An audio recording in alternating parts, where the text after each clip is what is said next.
let's see here. So this is homework 3, number 8. Let me slide and make sure that you can see okay. So homework 3, number 8. So it's saying the average rent for a 1-bedroom apartment in the winter of 2015 in New York City is $2,800 and $1 with a standard deviation of 920. Okay. If rents are normally distributed, what percent of the apartments will be less than $2,500 per month? All right. So for any of these questions, you guys, I want you to get in that habit of just like give yourself a visual. So the mean is that 2801. The standard deviation is 920. So there's our little, sigma. If it's saying what percent of the apartments will be less than $2,500, so then 2,500 would go over here. Whoops. There we go. And we want to know what percent is less than that. So you're looking for this part over here. We're going to calculate that probability. All right. So when we do that, that means we're going to be using a normal CDF. And so you're going to want to do the lower bound, the upper bound, the mean, and the standard deviation. So if you guys are to day 3, what you know is you don't have to use z-scores. You can just do this without calculating a z-score. But if you like the z-score and the extra step, you can still do that as well. In this case, we would say that the lower bound, technically we use negative infinity. I know you can't spend less money than 0. So if you put in 0, that would be fine too. All right. Don't overthink this. Somebody asked me a question about that. Negative infinity, 0, you're going to get the same answer regardless. It's just anytime we go from one extreme to the other, we consider it negative infinity or positive infinity. So you can kind of play that how you want. The upper value in this case would be the 2,500. And then because I didn't use z-scores, I'm going to put in the mean of 2801, and I'm going to put in the standard deviation of 920. Right? So on my calculator, I'll slide it hopefully so you can see both. Remember, it's second vars. And then normal CDF. And then so we're going to go from -1 times 10 to the 99th power. The upper value, 2,500. And then make this 2801. Make that 920. And then we calculate it. That probability comes out to be 0.3717, and it keeps going. So when it says what percent of the apartments to the nearest percent, then we multiply that by 100.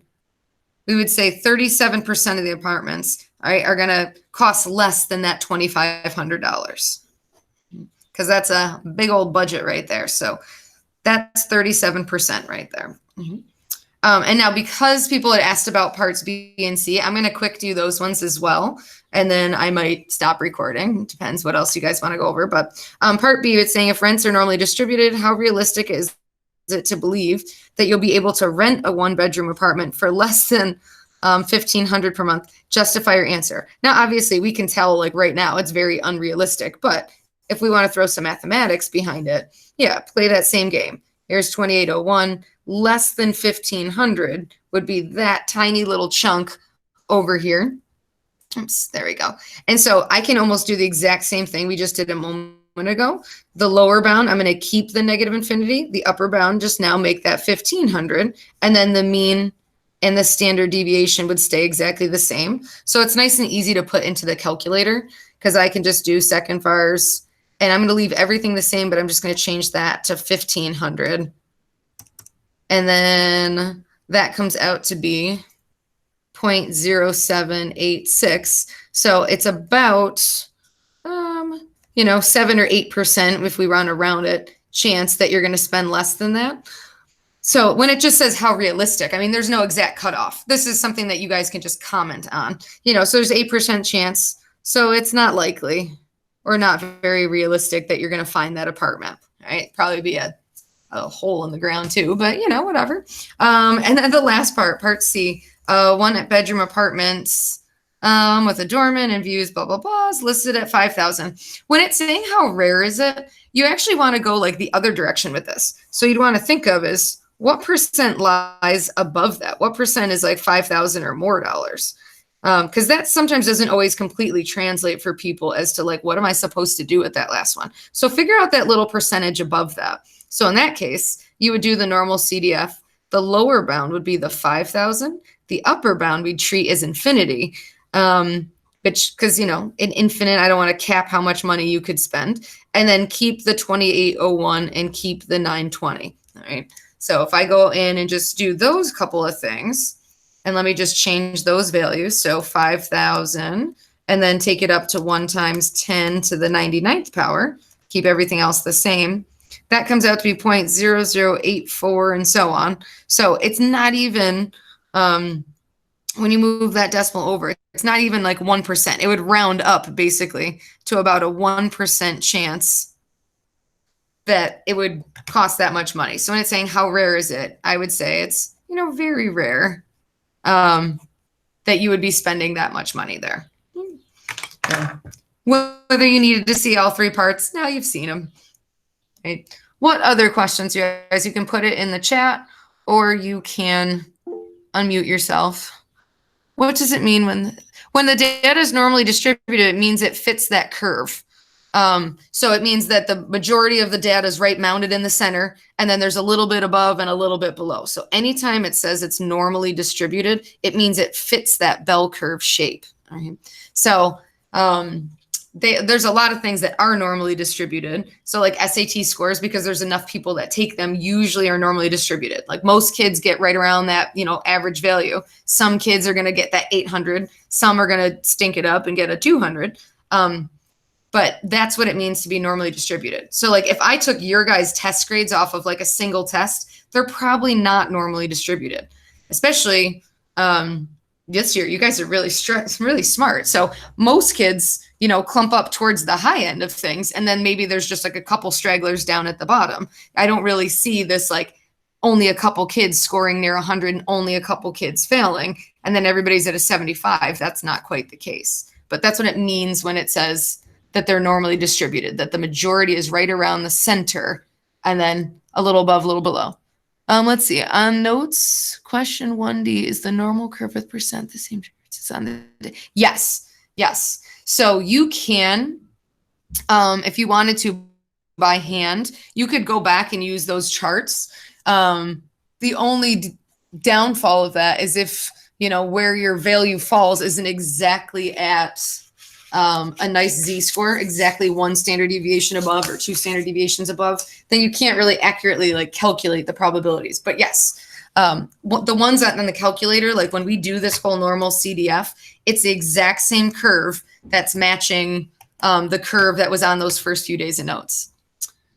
Let's see. When the data is normally distributed, is the amount above or below the mean? Yes. Yep, you got it. Because it's symmetrical. So that's exactly what's going on, that there's 50% above the mean, 50% below the mean. All right. And now something to keep in mind, when we say that data is normally distributed, don't mind my awesome curve there, it means that it fits approximately that. It's never going to be dead on, so like if you use the SATs as an example, and let's pretend that the mean score for like the math part was 500, in theory, that means 50% of the kids scored, over 500, or maybe like right at, so, and then 50% would be down here. But let's pretend that the reality is that there was, 52% over here and 48 over here. It's still following that trend. So it's sort of like when you think back to the probability unit, and we said like theoretical versus empirical. When you do something like you do an actual trial, it never comes out, well, I shouldn't say never, but it rarely comes out exactly the way it should be theoretically. But if you do enough of them, it should be close. Same thing here. When things are normally distributed, you should see that pattern. So sometimes like when you see the bar graph to represent what's going on, it might sort of fit approximately this. It might not be perfect, but when you look at it as a big group, you're like, hey, I see that trend where it's mounded in the center and coming down at the end of it. And not to sound awful, but think about everything we're hearing in the news with, this COVID-19 and whatnot. And they keep saying, flatten the curve and so on. Those are all like essentially taking that normal distribution shape, that they're hoping it hits a peak and then comes back down. Now, it's not quite the same thing, but that's the idea. Whenever you see that idea of a normal distribution, something that follows that trend where it's big in the center, spread out, and lowers at the ends of it. All right. So heights and weights, those are all things that are typically normally distributed. Blood pressures, there's all sorts of stuff. What other questions can you guys come up with, whether off the homework or in general? And I always say, whenever, if your questions have been answered and you're good, don't feel bad. You can exit as needed.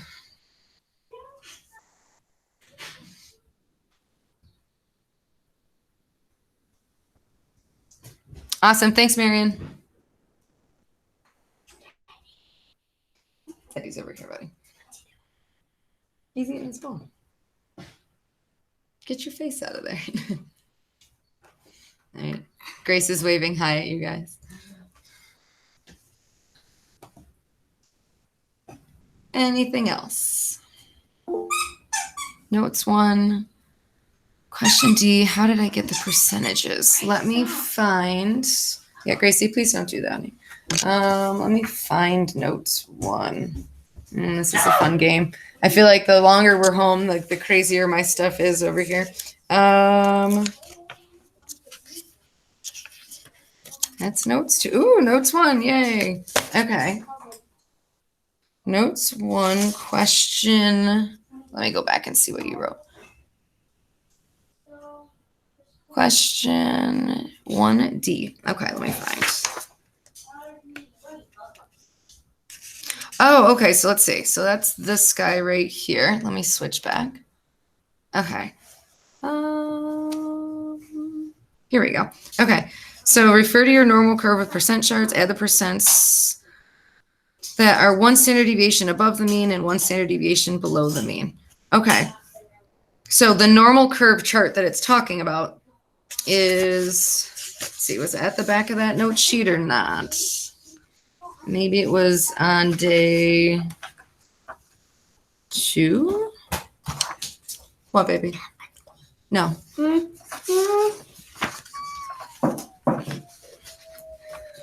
I'm trying to find day 2. Hold on one second.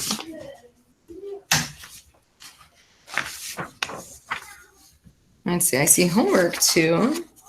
What did I just do? Oh, maybe I put it back. Hold on. Yeah, here we go. Okay. So I was thinking that this chart with the filled in stuff was attached to the day 1 notes. I might be wrong. I might not have included it. I meant to, at least. So when it's asking for that particular one, let me flip back over here. It says, now refer to your normal curve with percents. This is the curve that it's talking about, is this guy right here. So when it says add up the percentages that are 1 standard deviation above and below the mean. So if I come back to this chart, hopefully you can see it. The mean is where you're at 0. The values underneath, those z-scores, that's how many standard deviations above or below. So if you go 1 to the right and 1 to the left, you're adding up these percentages through the middle. So you'd be adding up 15, 19.1, 19.1, and 15 right there. So the idea, I think when we're in school, sometimes I'll print that chart separately. It used to be on the Regents reference sheet that this curve existed. So we used to focus more on how to use the chart to get the answers. I think they took it off the Regents reference sheet. So now we more so rely on using the calculator and just the normal CDF, which to be honest with you is kind of easier anyways, but that's at least what that question was referencing. That's what it was talking about. So sorry if you were like, where are these magical numbers coming from? It's from this guy right here. What other questions? With day 1, question 2D. Sure, let me find that. Okay, let's see. Day 1.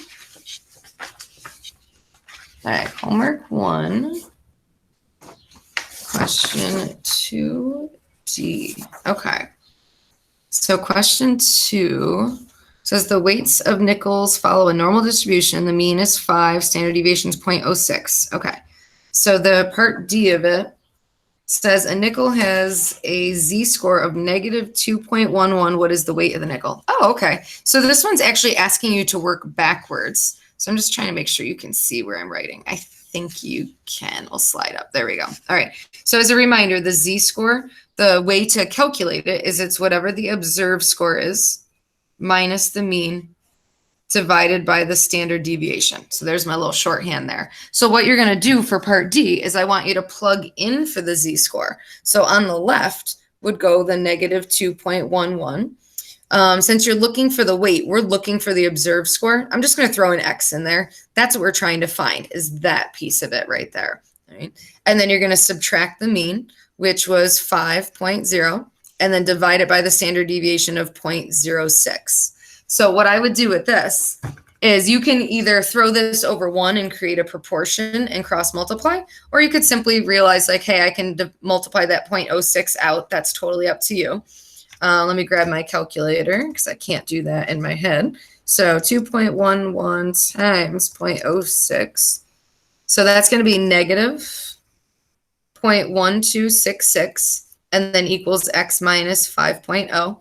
And then you can add the 5.0 over. So if I have negative 0.1266 plus 5, that x value is going to come out as 4.8734. Now, I don't remember if it said how specific. I wouldn't overthink it, but I might as well just leave it exact. So it would be that many grams. And now if we stop and think about, like, does that make sense? Because sometimes that can get tricky here. Is since the z-score is negative, the weight would be below the mean. And what it really means is it's about 2 standard deviations below the mean. So 1 standard deviation below the mean would be to subtract 0.06 from 5. So you'd be at like 4.94, and then subtract another standard deviation from that. So that would bring you down to like 4.8 something. And so then since you subtract another point, like 1 or whatever the heck it would be, why does, wait a minute. Negative 1.66. Yeah, no, that's right. Sorry, I was just making sure. I'm mental mathing it in my head here. So that's where you're coming out just a little bit over that 4.8. But why is it a touch over? 0.12. 5 minus 0.12. Oh, because it would have been 4.88. There's my mental math. So you're subtracting a little bit more. Okay. Yep. So yeah, you're just plugging in for the z-score and then calculating the observed value. All right. Anything else that you ladies would like to ask?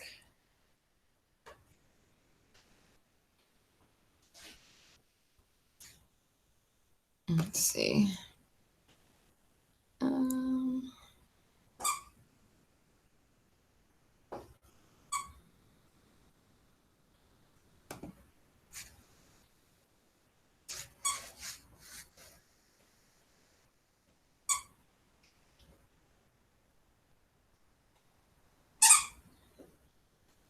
That's just Teddy playing with his squeaky toy, in case you keep hearing little squeaks.